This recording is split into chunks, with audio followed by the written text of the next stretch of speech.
अस्सलाम वालेकुम मोहतरम नाजरीन।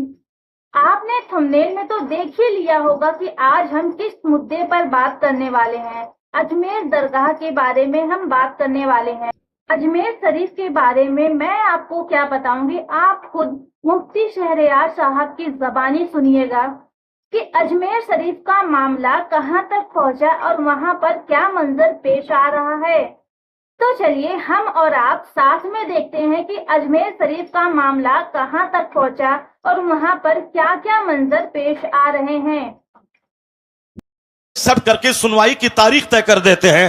अब तो हम लोग खामोश हैं, खामोश रहेंगे। देखते हैं जो बादशाह के ऊंट को बैठाने वाला अब इनकी शरारत पे कैसे पहरा लगता है। मुझे यकीन हासिल है अब हिंदुस्तान का 40 करोड़ मुसलमान अब गरीब नवाज की करामत देखने के लिए मुंतजिर है कि हिंदुस्तान का राजा अपनी करामत दिखाएगा। अब मुझे लग रहा है इनकी शरारत जब बढ़ रही है, इनकी शरारत खूब आगे बढ़ रही है, तो अब जब बंदरों को, गीदड़ों को मौत आती है तो शहर की तरफ रुख करता है। छोटी छोटी बातें तो बोलता था, हम नजरअंदाज करते थे। अब बड़े शहंशाह की बारगाह में पहुंच गया है, वहां छेड़खानी कर रहा है। अब बस करीब है वह वक्त जब गरीब नवाज का जलाल रंग लाएगा, और जब वो जलाल रंग लाएगा इनका सारा गुरूर चकनाचूर होगा और मुस्तफा के गुलामों को अल्लाह इज्जतों से मालामाल बनाएगा।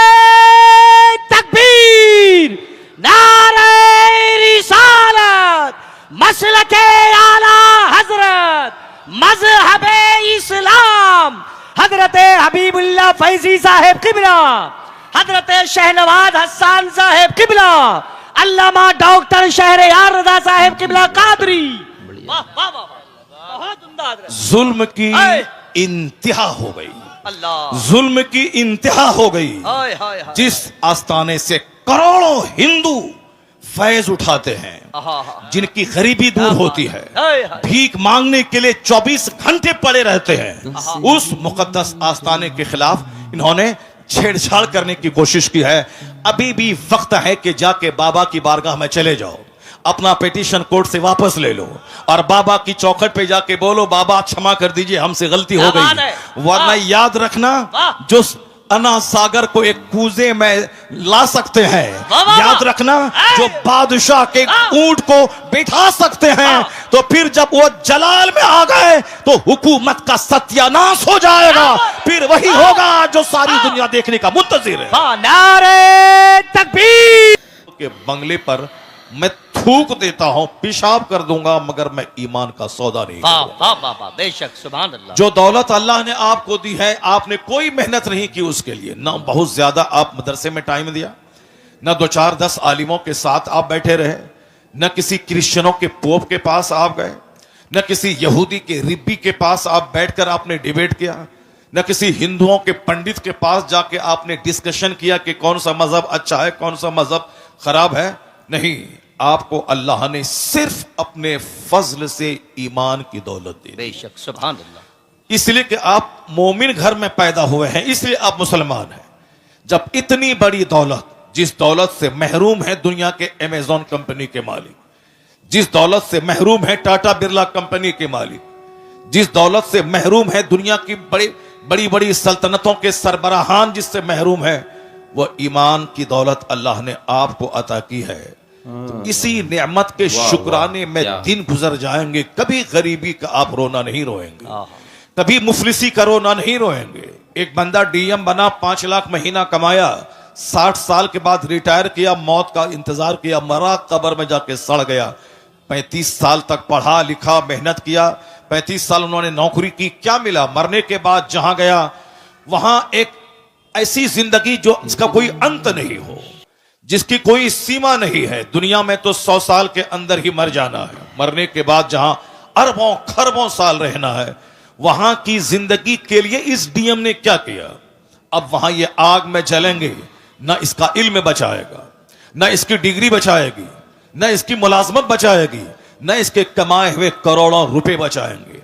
अक्लमंद वो है जो दुनिया में फूस के घर में रहा हो, मिट्टी के घर में रहा हो मगर ईमान बचा के दुनिया से चला गया हो, तो अब वह महासंख्यों बरस की जन्नत में इज्जत के साथ रहे। वाह वाह वाह वाह। महासंख्यों साल, जहां महासंख भी एक महदूद गिनती है, महाला महदूद, जहां मौत ही नहीं है। इसलिए अल्लाह ने वह दौलत आपको दी जो दौलत अमेरिका के सदर को नहीं दी है। तो उसका शुक्राना ये नहीं है कि शिकायत की पोटली लेके बैठा जाए कि हम गरीब हैं, हमको नौकरी नहीं मिली, हम जलील हैं, हमको मकान पुख्ते का नहीं मिला। इस नेमत पे जब आप गौर करेंगे तो हर वक्त आपकी पेशानी झुकी रहेगी और आप एक दुआ हमेशा रब से करते रहेंगे, इलाही मैंने कोई मेहनत नहीं की मुसलमान बनने के लिए, मेरा कोई एहसान तुझ पर नहीं है कि तूने मुझको मुसलमान बनाया है, तूने अपने फजल से मुझको मोमिन बनाया है।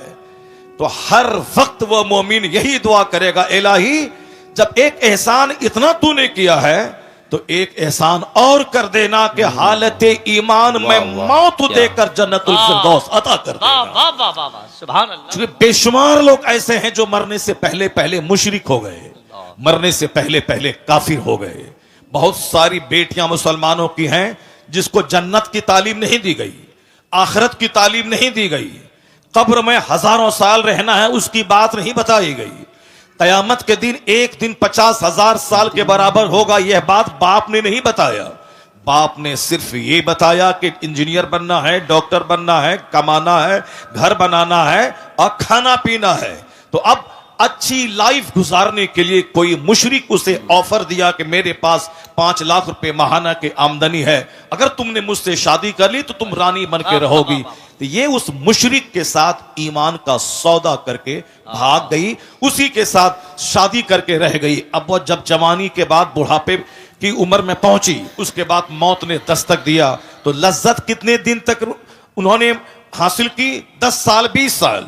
अब मरने के बाद जहां गई है वहां का एक दिन 50,000 साल के बराबर। अब ये बताएं कि 2 4 10 20 साल एक सेकंड है अल्लाह के नजदीक। इसकी लज्जत हासिल करने के लिए ईमान का सौदा कर दिया, उन्होंने कुफ्र कबूल कर लिया। अब वह खरबों साल की आग में जलने के लिए वहां चली गई। अकलमंद है वह बाप जो बच्चों को डॉक्टर ना बनाए मगर जन्नती बना दे, जो अपने बच्चों को इंजीनियर न बनाए जन्नती बना दे, जो अपने घर में डॉक्टर इंजीनियर का चर्चा न करके आलिमे दीन का चर्चा करे, कुरान हदीस का चर्चा करे। वह औरत धन्य है जो नहीं बनी इंजीनियर मगर वह चूल्हे में खाना बनाती रही, अपना ईमान बचाती रही, बहारे शरीयत पढ़ती रही, कुरान पाक की तिलावत की, माह रमजान में 20 रकअत सूरह तरावी वह पढ़ती रही। वो औरत ईमान बचा के चली गई।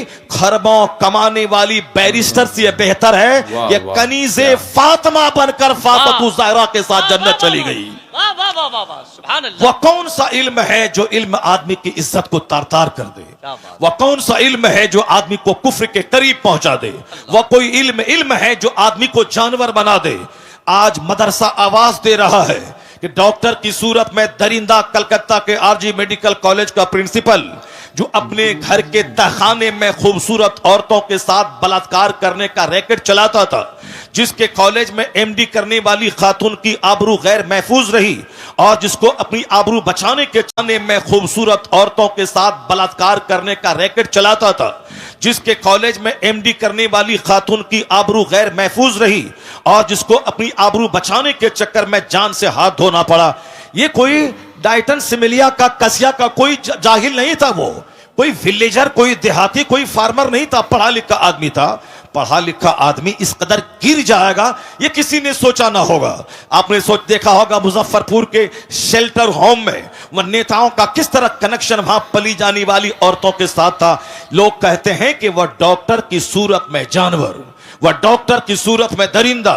एक गांव का देहाती अपने चचेरे भाई के पास किशनगंज गया, डॉक्टर के पास, कहा आप मेरी बीवी का इलाज करें। डॉक्टर बोलता है कि तुम्हारी बीवी दर्द ज़ह में मुब्तला है, बच्चा बच्चा भी मरेगा या नहीं, बच्चा मर जाएगी, इसलिए तुम्हें 1 घंटे के अंतर सिजरिंग करना पड़ेगा। वो कहता है मैं बीमार हूं, मैं गरीब हूं, मैं मजदूर हूं, कहां से मैं 50,000 रुपए ला के दूं।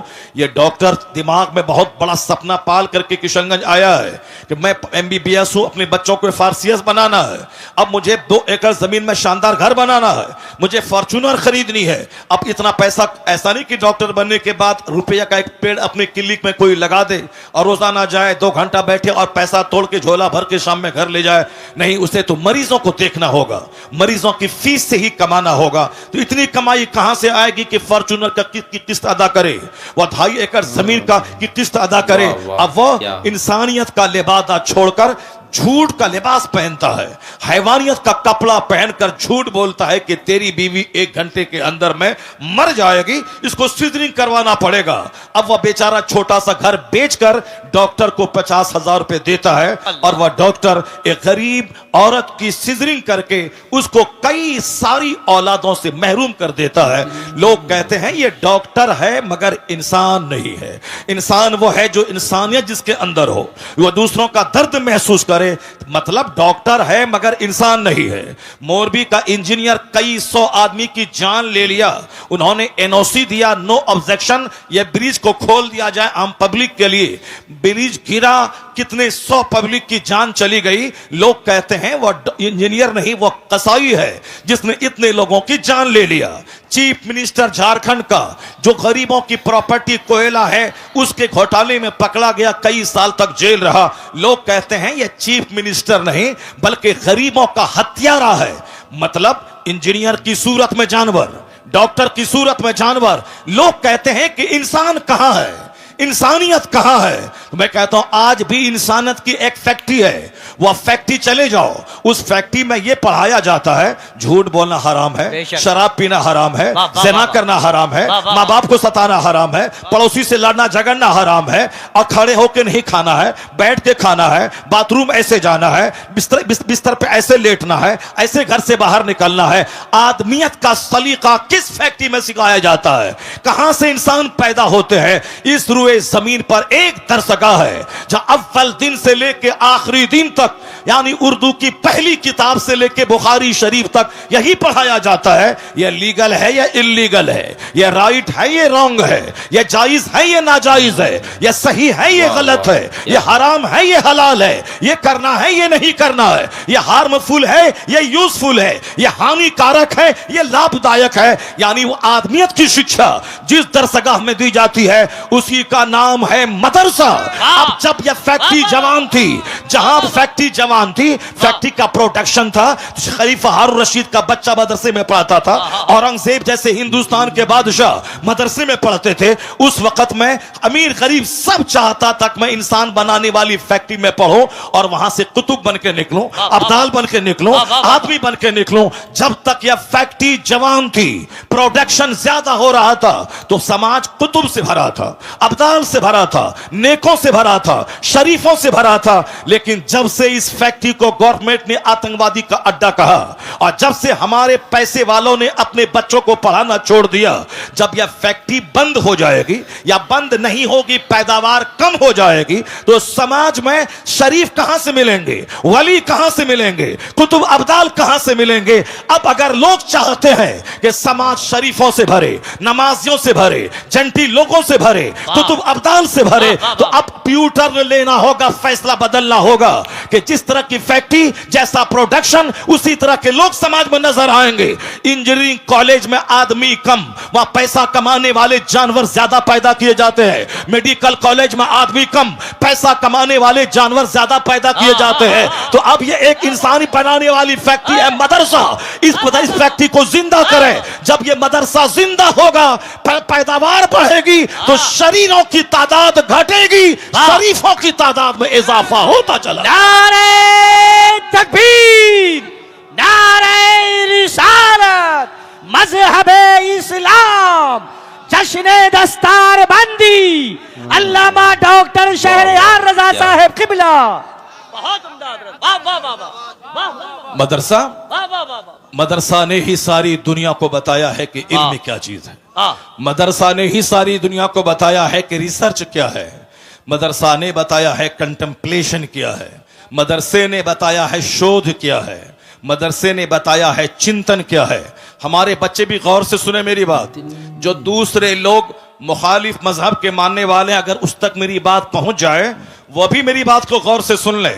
अगर मदरसा आतंकवादी का अड्डा है तो कभी किसी दिन किसी एक जासूस को मदरसा भेज दो, और मदरसा भेजने के बाद हर क्लास में उसको बैठा दो और ये रिपोर्ट देने के लिए बोलो कि क्या मौलाना साहब ने अपनी दरसगाह में बच्चों को मारने और काटने की बात सिखाई है या शराफत की बात सिखाई है, ह्यूमैनिटी की बात सिखाई है। मैं दावे से कहता हूं किसी भी दरसगाह में बैठ जाओगे, फारसी की पहली से लेकर बुखारी शरीफ तक हर जगहों पे अमन की बात, पीस की बात, मोहब्बत की बात, मुरफ़्फ़त की बात, अखलाक की बात, अपने गांव समाज की इस्लाह की बात, माँ बाप के एहतराम की बात, पड़ोसी की इज्जत की बात, मुसीबतें सह के दूसरों की मुसीबतों का जवाब मुसीबत से न देने की बात, यानी अखलाक मोहम्मदी की तालीम मदरसे में दी जाती है।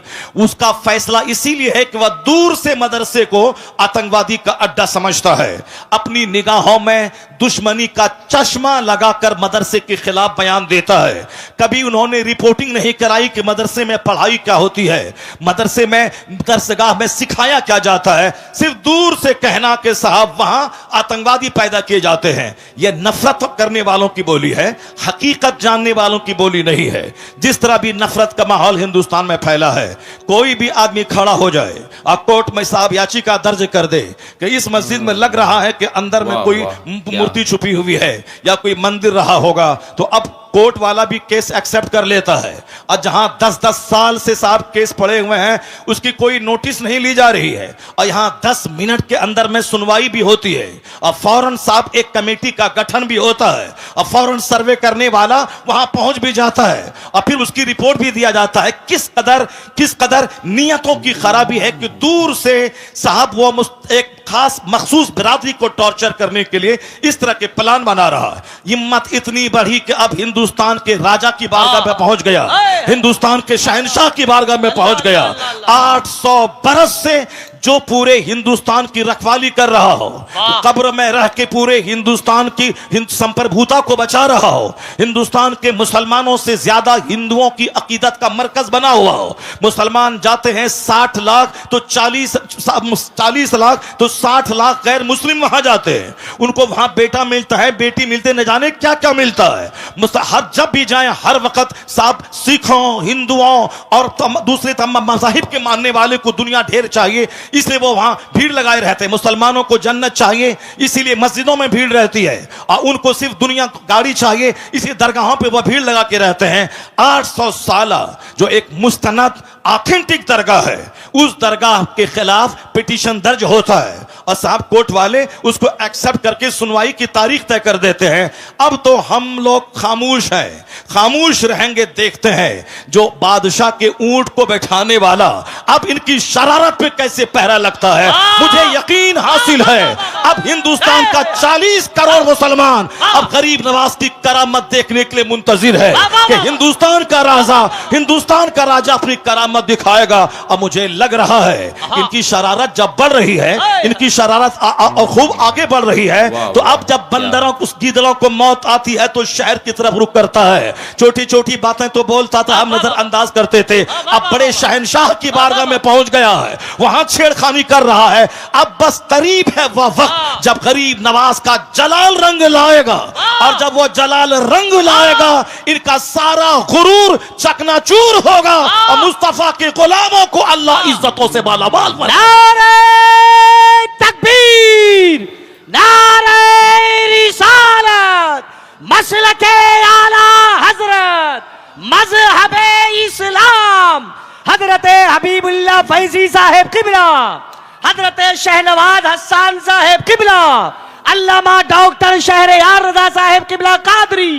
वाह वाह वाह, बहुत उम्दा हजरत। जुल्म की इंतहा हो गई, अल्लाह, जुल्म की इंतहा हो गई। हाय हाय हाय, जिस आस्थाने से करोड़ों हिंदू फैज उठाते हैं, जिनकी गरीबी दूर होती है, भीख मांगने के लिए 24 घंटे पड़े रहते हैं, उस मुकद्दस आस्थाने के खिलाफ इन्होंने छेड़छाड़ करने की कोशिश की है। अभी भी वक्त है कि जाके बाबा की बारगाह में चले जाओ, अपना पिटीशन कोर्ट से वापस ले लो और बाबा की चौखट पे जाके बोलो, बाबा क्षमा कर दीजिए, हमसे गलती हो क्या बात गई। है? वरना वाह। याद रखना, वाह। जो अना सागर को एक कूजे में ला सकते हैं, वाह, वाह, याद वाह। रखना, है। जो बादशाह के वाह। ऊंट को बैठा सकते हैं, वाह। तो फिर जब वो जलाल में आ गए तो हुकूमत का सत्यानाश हो जाएगा।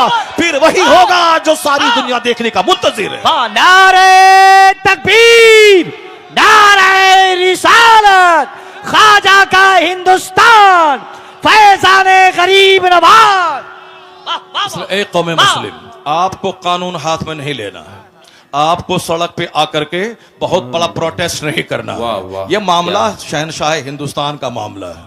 अब मामला उनकी कोर्ट में पहुंच चुका है। बस हम लोग वही करें जो सरकार दो जहां के दादा अब्दुल मुत्तलिब, जब अबरहा जो हाथियों का फौज लेके खाने काबा को ढाने आ रहा था, अब्दुल मुत्तलिब ने क्या कहा था कि हर शख्स अपने घर की हिफाजत करता है, ए अल्लाह ये तेरा घर है, तू अपने घर की हिफाजत कर। इतना कह के पहाड़ पर चले गए और फिर वो देखने लगे, देखें रब्बे करीम अपने घर की हिफाजत कैसे करता है। सारी दुनिया जान रही है कि अलम तरा कैफ फअल रब्बुका बिअसहाबिल फील, क्या उसके साथ सलूक हुआ। अबरहा जलील होके मरा, उसके सारे हाथी मरे, एक छोटा सा कंकड़ पत्थर उसके गुरूर को तोड़ के रख दिया, सारे धाराशायी हो गए। हम तो यही देखते हुए आ रहे हैं 1400 साल के अंदर। अल्लाह रब्बुल इज्जत बहुत बेनियाज है, अल्लाह रब्बुल इज्जत बेनियाज है, कोई भी जालिमों का जुल्म उसको थका नहीं सकता। और किसी भी इबादत करने वाली की इबादत की वजह से अल्लाह रब्बुल इज्जत की शान में कोई इजाफा नहीं हो सकता। अल्लाह उस सिफाते कमालिया का जामा है कि जिसके आगे किसी सिफत का कोई तस्वुर ही नहीं है। अल्लाह रब्बुल इज्जत के पास सारी कुव्वतें, सारी ताकतें मौजूद है। हम इबादत करते हैं, हम उसका बेनिफिट मुझको मिलता है। अगर कोई कुफ्र करता है उसका नुकसान वो उठाता है। अल्लाह सिर्फ देखना चाहता है कि मेरा कौन बंदा है जो इस जमीन को अदल से भरता है और कौन है जो इस जमीन को जुल्म से भरता है। जो ईमान लाएगा, अच्छा काम करेगा, उसे यहां सेहत देंगे, इज्जत देंगे, हुकूमत देंगे, मरने के बाद जन्नत देंगे। जो कुफ्र करेगा, शरारत करेगा, जुल्म करेगा, अत्याचार करेगा, दूसरों को जीने नहीं देगा, सताएगा, समाज को पाप से भर देगा, उसके लिए आग तो वहां है, यहां उसका जीना तंग कर देंगे, यहां उसके घरों को कैद खाना बना देंगे, यहां उसको जलील और रुस्वा कर देंगे। नहीं देखा तुमने आज से 5 साल पहले चाइना के लोग कहते थे कौन सी नमाज है, कैसी नमाज है। जापान के लोग कहते थे कौन सी मस्जिद है, कैसा मदरसा है। हिंदुस्तान के भी चंद सरफिरे कहते थे यह कौन सी मस्जिद, कौन सा मदरसा, अजान बंद कर देंगे, मदरसा बंद कर देंगे। अमेरिका भी कहता था यह कौन सा इस्लाम है, हर तरफ इस्लाम का चर्चा हो रहा है, हर तरफ इस्लाम इस्लाम लोग कर रहे हैं, नहीं पढ़ने देंगे इसे। अब मुसलमान परेशान हाल थे, मुसलमान हाथ उठा के रब्बे करीम की बारगाह में दुआ कर रहे थे। तो हमारे जुलू, हमारा प्रोटेस्ट काम नहीं आया, मगर हमारी वो भीगी पलकों की दुआएं वो काम आई कि जो काम पूरी दुनिया को हिला के रख दिया।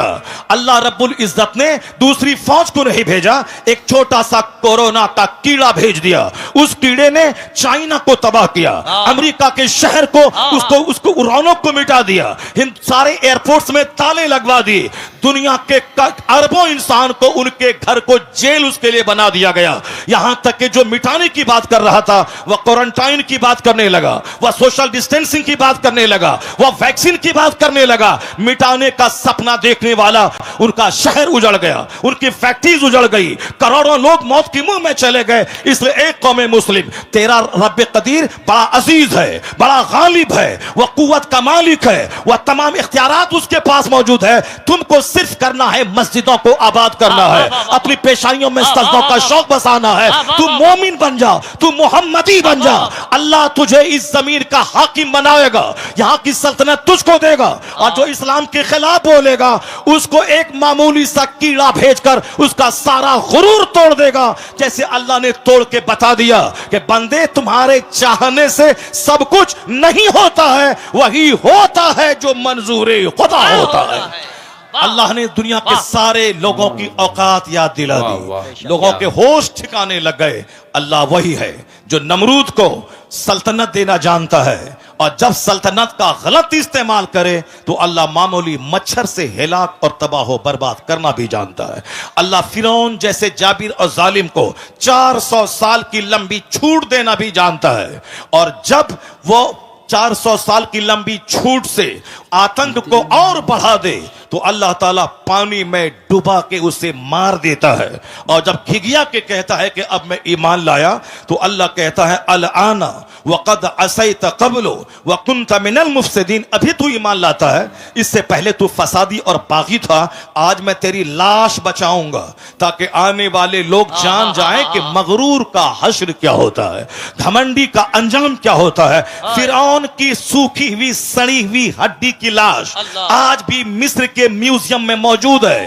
दुनिया के सारे सयाह, सारे टूरिस्ट उसको देखने जाते हैं और वहां से देखकर इबरत हासिल करते हैं कि 400 साल लंबी उम्र पाने वाला पूरे मिस्र का बाताज बादशाह था, लेकिन अल्लाह ने उसे ऐसा जलील किया, उसकी डेड बॉडी को दूसरों की इबरत की खातिर रखा, उसके ईमान को कबूल नहीं किया। तो इसलिए एक कौम मुस्लिम, तू नमाज पढ़, रोजा रख, हज कर, ज़कात दे, मस्जिद को आबाद कर, मदरसा को आबाद कर, अखबार पढ़ के ज्यादा इस्लाम के बारे में टेंशन मत बोल ले कि हमारा मुस्तकबिल क्या होगा, आने वाले दिन में इस्लाम का क्या होगा। यह सब टेंशन लेने की कोई जरूरत नहीं है। इतना यकीन कर ले, गिरह बांध के रख ले, जो अल्लाह कल के फिरौन को नहीं छोड़ा, पानी में डुबा के मार दिया है, वही अल्लाह आज के फिरौन को भी नहीं छोड़ेगा, आज के नमरूद को भी नहीं छोड़ेगा, आज के शद्दाद को भी नहीं छोड़ेगा। बस तुम्हें सिर्फ सब्र करना है, मस्जिदों को आबाद करना है। जो काम एटम बम से नहीं होता है वो काम तेरे सजदे से हो जाता है। तुम्हारी ताकत रूहानी ताकत, तुम्हारी ताकत स्पिरिचुअल फोर्स, तुम्हारी ताकत आध्यात्मिक शक्ति है।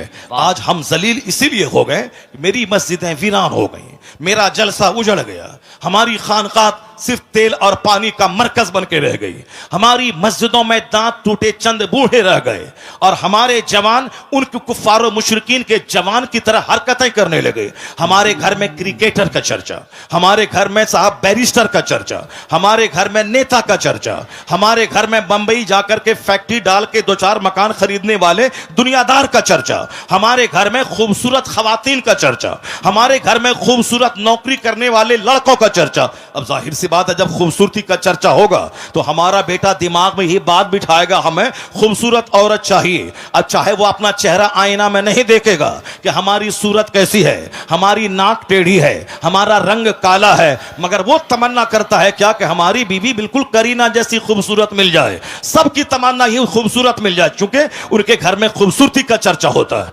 उनके घर में मुलाजमत का चर्चा होता है, उनके घर में क्रिकेट का चर्चा होता है। अगर मेरी बेटी किसी खूबसूरत चेहरे वाले के साथ भागकर ईमान का सौदा कर ले, यह कसूर मां बाप का है, जो अपने घर में हुस्न का चर्चा करता है, दौलत का चर्चा करता है, सर्विस का चर्चा करता है, स्कूल कॉलेज का चर्चा करता है। यह बता दे कि जिसके घर में आलिम का आना जाना हो, जिसके घर में पीर का आना जाना हो, जिस घर के बाल बच्चे अपने आलिम की तहज्जुद की नमाज का मंजर देख रहे हो, वहां तलावत कुरान का मंजर देख रहे हो, मैं दावे से कहता हूं जहां कुफ्फार का आना जाना होगा, जहां डकैत का आना जाना होगा, जहां दुनियादार का आना जाना होगा, उसके बच्चों का दुनियादार बनना जब तय है, उसी तरह जहां नमाजी का आना जाना होगा, आलिम का आना जाना होगा, मशाइख का आना जाना होगा, उनके घर के बाल बच्चों का ईमान की तरह जहां नमाजी का आना जाना होगा, आलिम का आना जाना होगा, मशाइख का आना जाना होगा, उनके घर के बाल बच्चों का ईमान का बचना भी तय है, वहां नमाजी बनना भी तय है।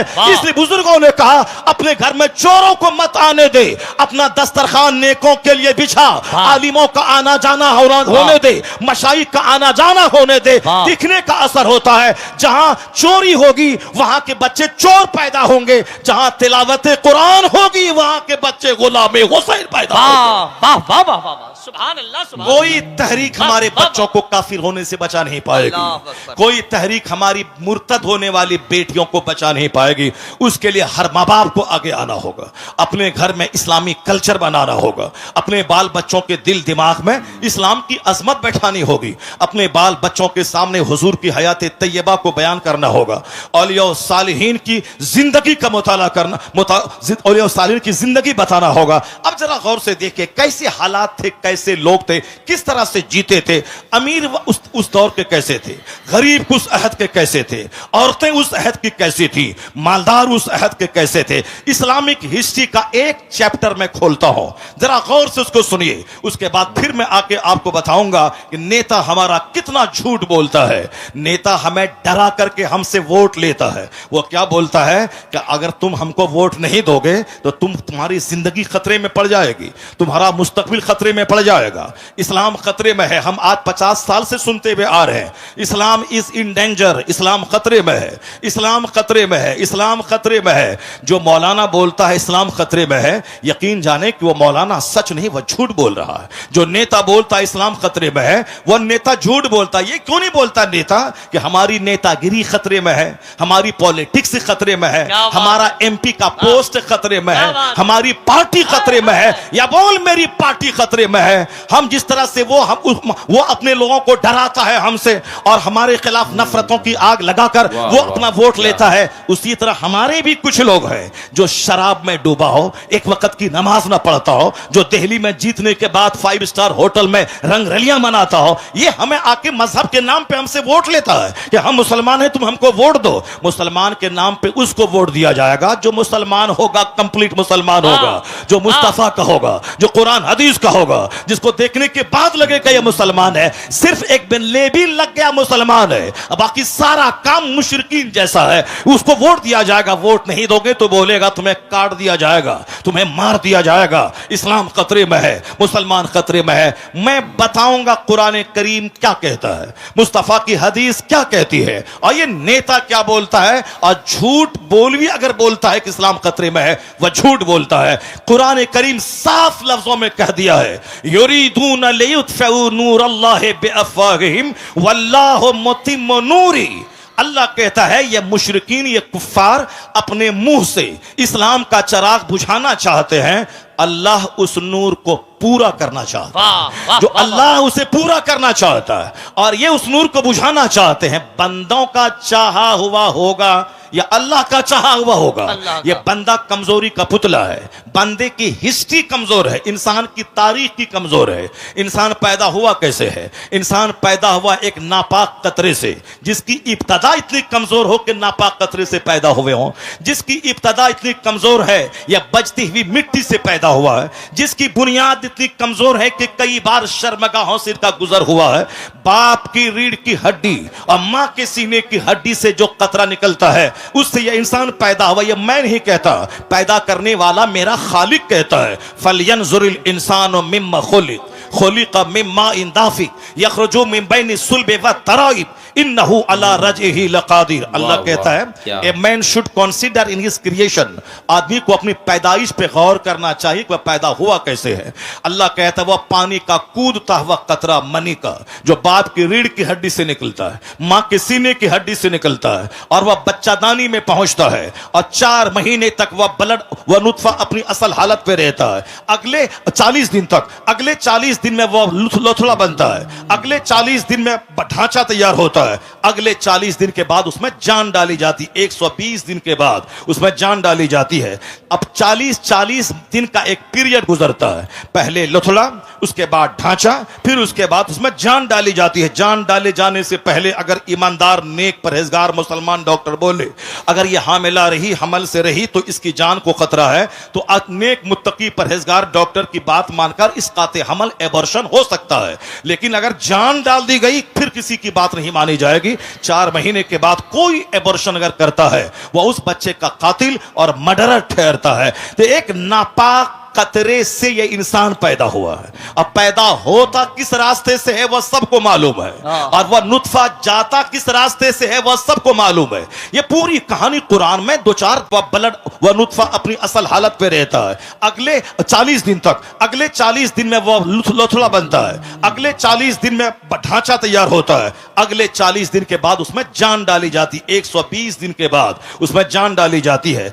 अब 40 दिन का एक पीरियड गुजरता है, पहले लोथड़ा, उसके बाद ढांचा, फिर उसके बाद उसमें जान डाली जाती है। जान डाले जाने से पहले अगर ईमानदार नेक परहेजगार मुसलमान डॉक्टर बोले अगर ये हामिला रही, हमल से रही तो इसकी जान को खतरा है, तो नेक मुत्तकी परहेजगार डॉक्टर की बात मानकर इस काते हमल एबॉर्शन हो सकता है। लेकिन अगर जान डाल दी गई फिर किसी की बात नहीं मानी जाएगी। 4 महीने के बाद कोई एबॉर्शन अगर करता है वह उस बच्चे का कातिल और मर्डरर ठहरता है। तो एक नापाक कतरे से ये इंसान पैदा हुआ है। अब पैदा होता किस रास्ते से है वह सबको मालूम है, और वह नुत्फा जाता किस रास्ते से है वह सबको मालूम है।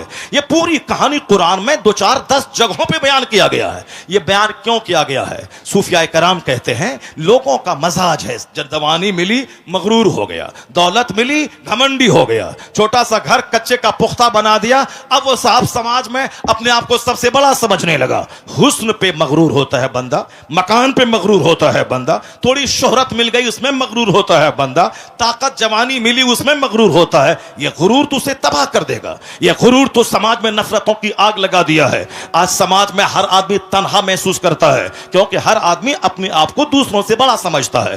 गुरूर की वजह से कोई किसी के घर नहीं जाता है। तो हर आदमी ईद के दिन अपने घर में बिल्कुल भैंस बन के बैठा रहता है, पहल करके नहीं जाता, मुंतजिर रहता है कि वह मेरे घर में आए। अब वह भी मुंतजिर रहता है कि यह मेरे घर में जाए, ना वो आता है ना यह जाता है, दोनों अपनी सेवई खुद खाते हैं और मोहब्बतों से महरूम रहते हैं। मोहब्बत वहां नहीं होती जहां इंतजार किया जाता है, मोहब्बत वहां होती है जहां खुद से पहल की जाती है। बंदा खुद से पहल करे, मुंतजिर ना रहे कि वो सलाम करेगा, बल्कि खुद से सलाम में पहल करे, इंतजार ना करे कि वो मेरे घर में आएगा, पहल करके ये खुद उसके घर में चला जाए। वो सारी कैफियतें जब थी तो गुर्बत में भी राहत का मजा मिलता था, और आज सब मकान बना रहे हैं और सबका दिल उजड़ रहा है, सबका चेहरा उजड़ रहा है, समाज नफरतों की आग में जलता चला जा रहा है। आका ने कहा था ला तदखुलूनल जन्नत हत्ता तुमिनु, जन्नत नहीं जाओगे जब तक कि मोमिन न बन जाओ, वला तुमिनु हत्ता तहाब्बू, मोमिन नहीं बनोगे जब तक कि आपस में एक दूसरे से मोहब्बत न करो। मोहब्बत करना मोमिन बने रहने के लिए जरूरी है। अपने पड़ोसी से मोहब्बत जरूरी है ईमान बचाने के लिए, अपने रिश्तेदारों से